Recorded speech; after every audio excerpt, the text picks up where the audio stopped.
2024 bisi katal hamani yaglo kokthumni biskango phayi khani kok samuhumuni kogrok sawi knarka hankor police super banupot chakraborty 2023 bisi pai thangka lai thangka hapakya 2024 hamani January talni tham sanumariwo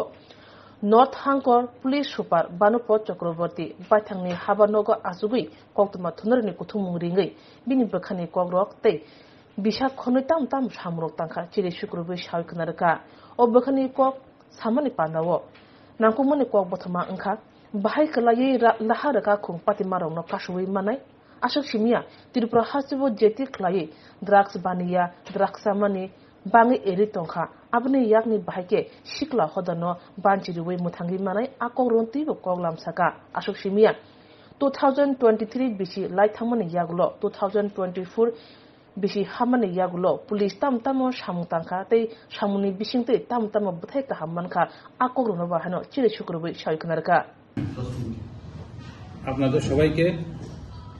শুভ ইংরেজি নববর্ষ শুভেচ্ছা জানাই পাশাপাশি আপনারা যে channel অথবা পত্রিকার যে দর্শকরা আছেন পাঠকরা আছেন তাদেরকে আমি ইংরেজি নববর্ষের শুভেচ্ছা জানাই আজকে আমরা এখানে মিলিত হয়েছি অনেক কিছু ইম্পর্টেন্ট আলোচনা হয়েছে মেইন যে বিষয়টা সেটা হলো পথ দুর্ঘটনায় মানুষ যে মারা যাচ্ছে সেটাকে কি করে রিডিউস করা যায় আমাদের তরফ থেকে আজকে একটা মিটিং হয়েছিল সেই মিটিং আলোচনা হয়েছে আমরা পাবলিককে অ্যাওয়্যার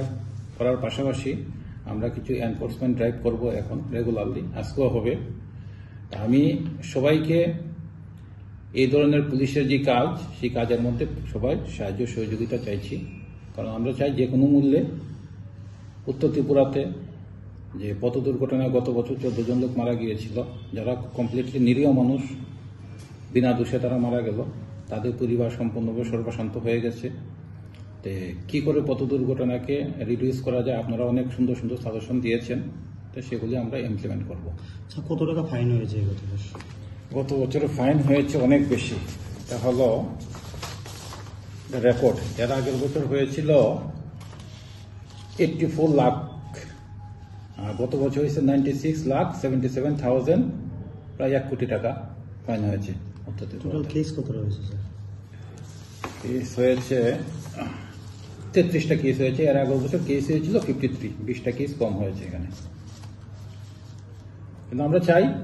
এটাকে শূন্যের কোটাতে নামিয়ে আনার জন্য মানুষকে সাথে নিয়ে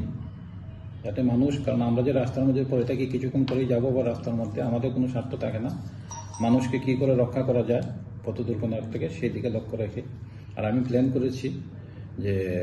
রেগুলারলি এখন স্কুল কলেজ ক্লাব বাজার সব জায়গাতে যাবো গিয়ে মানুষকে সচেতন করবো পথ দুর্ঘটনা নিয়ে